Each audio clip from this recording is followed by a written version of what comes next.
నడుంలో ఇచ్చే ఇంజెక్షన్స్ అన్ని epidural steroid injections అయినా లేకపోతే వేరే ఇంజెక్షన్స్ కూడా ఉన్నాయా తెలుసుకుందాం. మేజర్గా మనం నడుంలో 3 ఇంజెక్షన్స్ ఇస్తాం.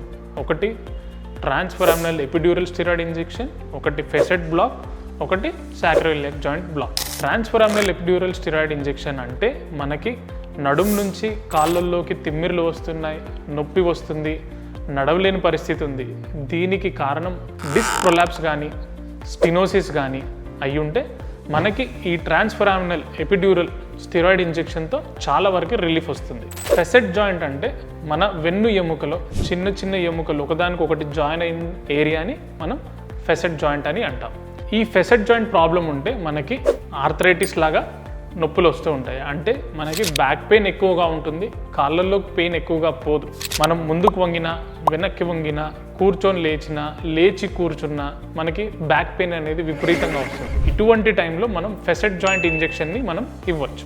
అన్నిటికంటే ముఖ్యమైనది బ్యాక్ పెయిన్కి major reason 50% of the back pain మనకి ఎందుకు వస్తుంది అంటే సాక్రోయిలియాక్ జాయింట్. అంటే మన వెన్ను ఎముక అయితే ఎక్కడైతే వచ్చి మన నడుం భాగాన్ని కలుస్తుందో దాన్ని మనం సాక్రోయిలియాక్ జాయింట్ అని అంటాం.